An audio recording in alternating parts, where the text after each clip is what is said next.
Juízes. Shoftim. Capítulo 5. Naquele dia, Débora e Baraque, filho de Abinoão, cantaram este cântico. Por causa dos cabelos soltos em Israel, por causa do povo que se ofereceu voluntariamente, louvem a Yahweh. Escutem, ó reis, e deem ouvidos, ó governantes. Eu cantarei a Yahweh. Cantarei louvores a Yahweh, o Criador de Israel. Yahweh, quando saíste de Seir, quando marchaste desde o território de Edom, a terra tremeu, e chuvas caíram dos céus, as nuvens derramaram água. Montes derreteram diante da face de Yahweh, até mesmo Sinai, diante da face de Yahweh, o Criador de Israel. Nos dias de Sangar, filho de Anate, nos dias de Jael, as estradas estavam desertas, os viajantes usavam desvios. Os camponeses em Israel não existiam mais, até que eu, Débora, me levantei, até que me levantei como mãe em Israel. Eles escolheram novos ídolos, então houve guerra nos portões. Não se via nem escudo nem lança no meio de 40.000 em Israel. Meu coração está com os comandantes de Israel, que se apresentaram como voluntários junto com o povo, louvem a Yahweh. Vocês que cavalgam em jumentos castanhos, vocês que estão sentados em tapetes finos, e vocês que andam pela estrada, considerem isto. As vozes dos que tiram água foram ouvidas junto aos bebedouros, ali falaram dos atos justos de Yahweh, dos atos justos dos camponeses de Israel. Então o povo de Yahweh desceu até os portões. Desperte, desperte, ó Débora, desperte, desperte, cante um cântico, levante-se, Baraque. Leve embora os seus cativos, ó filho de Abinoão. Então os que restaram desceram até os nobres, o povo de Yahweh veio até mim contra os poderosos. Eram de Efraim os que estavam no vale, eles estavam com você, ó Beniamim, entre os seus soldados. De Maquir desceram os comandantes, e de Zebulão os que usam o bastão daquele que recruta. Os príncipes de Issacar estavam com Débora, assim como estavam Issacar e Baraque. Ele foi enviado a pé ao vale. Entre as divisões de Ruben havia profunda reflexão. Porque você se sentou debaixo das duas cargas, escutando os pastores tocar flauta para os rebanhos. Entre as divisões de Ruben havia profunda reflexão. Gileade permaneceu no outro lado do Iord, e Dan, porque ele ficou junto aos navios. Asser ficou sentado ocioso à beira do mar e permaneceu junto aos seus portos. Zebulão era um povo que arriscava a vida a ponto de enfrentar a morte, também Naftali, nos lugares altos. Vieram reis, eles lutaram, então os reis de Canaã lutaram em Taanaque, junto às águas de Megido. Não levaram despojo de prata. Desde o céu as estrelas lutaram, desde as suas órbitas lutaram contra Sísera. A torrente de Quizon os arrastou, a antiga torrente, a torrente de Quizon. Ó minha alma, você pisoteou os poderosos. Então os cascos dos cavalos fizeram o chão tremer, enquanto seus garanhões galoparam furiosamente, amaldiçoem Ameróis. Disse o mensageiro de Yahweh. Sim, amaldiçoem os seus habitantes, pois não vieram em auxílio de Yahweh, com os guerreiros.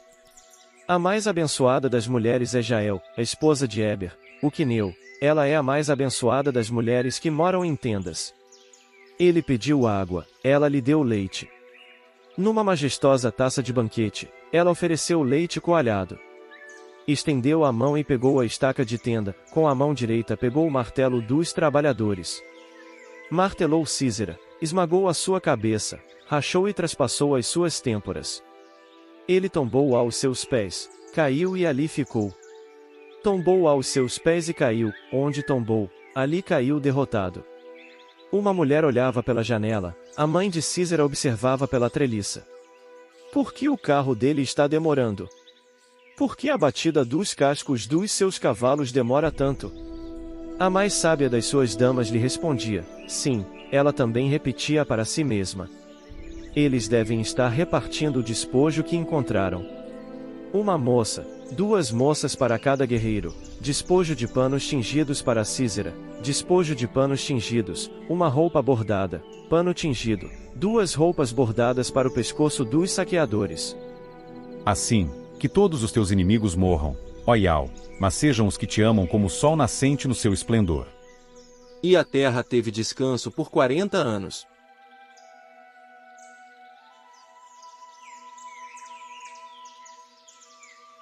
Juízes. Shoftim. Capítulo 6. Mas os israelitas fizeram novamente o que era mal aos olhos de Ial. Portanto, Ial os entregou nas mãos de Midian, por 7 anos. Midian dominava sobre Israel. Por causa de Midian, os israelitas fizeram para si esconderijos nos montes, nas cavernas e nos lugares de difícil acesso. Quando Israel semeava, Midian, Amaleque e os orientais os atacavam. Acampavam contra eles e destruíam os produtos da terra até Gaza, não deixavam nada para Israel comer, e não deixavam ovelhas, nem touros, nem jumentos. Pois eles vinham com seus rebanhos e suas tendas, tão numerosos como gafanhotos, e eles e seus camelos não podiam ser contados, entravam na terra para destruí-la. Por isso, Israel empobreceu muito por causa de Midian, e os israelitas clamaram a Ial por ajuda. Quando os israelitas clamaram a Ial por ajuda, por causa de Midian, Ial enviou aos israelitas um profeta, que lhes disse: Assim diz Ial, o Criador de Israel. Eu os tirei do Egito e assim os tirei da terra da escravidão.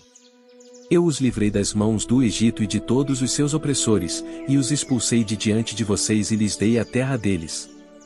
E eu lhes disse: Eu sou Ial, seu Criador.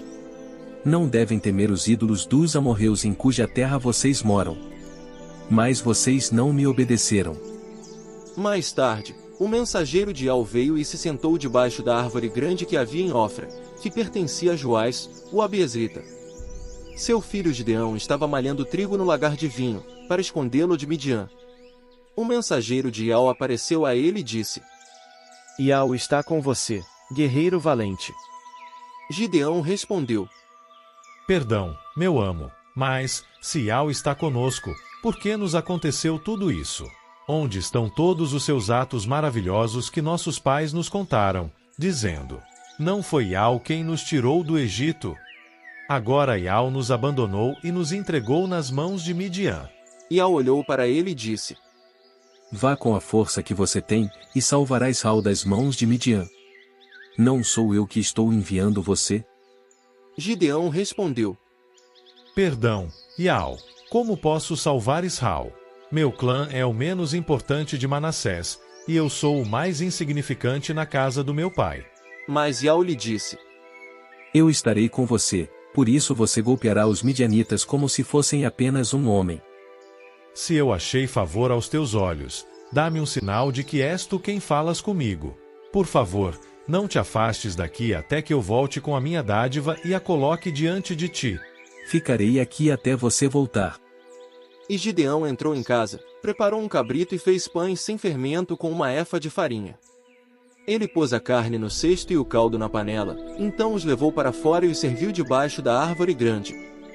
Um mensageiro do verdadeiro Criador disse-lhe então: Pegue a carne e os pães sem fermento, coloque-os lá sobre a grande pedra e derrame o caldo. E Gideão fez isso. Então o mensageiro de Ial estendeu o bastão que tinha na mão e com a sua ponta tocou a carne e os pães sem fermento, e subiu o fogo da pedra, consumindo a carne e os pães sem fermento. Em seguida o mensageiro de Ial desapareceu da sua vista. Gideão percebeu então que era o mensageiro de Ial. Gideão disse imediatamente: Ai de mim, soberano rei Ial, pois vi o mensageiro de Ial face a face. Mas Ial lhe disse: Que a harmonia esteja com você. Não tenha medo, você não morrerá. Portanto, Gideão construiu ali um altar a Ial, que até hoje é chamado de Ial Salom e ainda está em Ofra dos Abiezritas. Naquela noite, Ial lhe disse: Pegue o novilho que pertence ao seu pai, o segundo novilho de 7 anos. Derrube o altar de Baal que pertence ao seu pai e corte o poste sagrado que está junto dele. Depois de construir um altar para mim, o Ial seu Criador, no topo desta fortaleza, com pedras enfileiradas, pegue o segundo novilho e ofereça-o como oferta queimada sobre os pedaços de madeira do poste sagrado que você cortou. Então Gideão chamou 10 homens dentre os seus servos e fez assim como Ial lhe tinha dito. Mas, visto que tinha medo dos da casa do seu pai e dos homens da cidade, ele fez isso de noite, não durante o dia.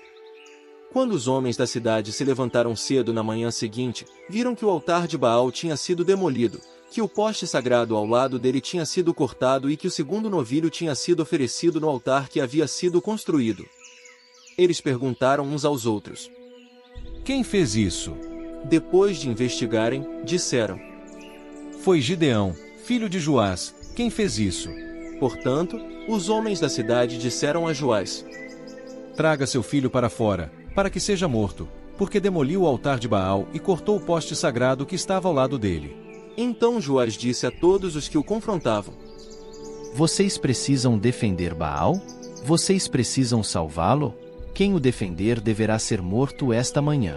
Se ele é uma divindade, que defenda a si mesmo, visto que alguém demoliu o seu altar. E naquele dia ele chamou Gideão de Jerubaal, dizendo.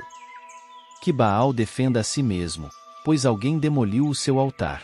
Todos os midianitas, os amalequitas e os orientais juntaram forças, eles atravessaram o rio e acamparam no vale de Jezeel. Então o espírito de El veio sobre Gideão e ele tocou a buzina, e os abiezritas o seguiram. Ele enviou mensageiros a todo Manassés, que também se reuniu para segui-lo. Enviou ainda mensageiros a Asser, Zebulão e Naftali, e estes saíram ao seu encontro. Gideão disse então ao verdadeiro Criador. Se fores salvar Israel por meio de mim, assim como prometeste, vou colocar uma porção de lã na eira. Se houver orvalho somente na lã, mas todo o chão em volta ficar seco, então saberei que salvarás Israel por meio de mim, assim como prometeste. E foi isso que aconteceu. Quando ele se levantou cedo no dia seguinte e torceu a lã, saiu da lã orvalho suficiente para encher de água uma grande taça de banquete. No entanto, Gideão disse ao verdadeiro Criador. Não se acenda a tua ira contra mim, mas deixa-me fazer só mais um pedido. Por favor, deixa-me fazer apenas mais uma prova com a lã. Por favor, que apenas a lã fique seca e haja orvalho em todo o chão. De modo que foi isso que o Criador fez naquela noite, só a lã ficou seca, mas havia orvalho em todo o chão.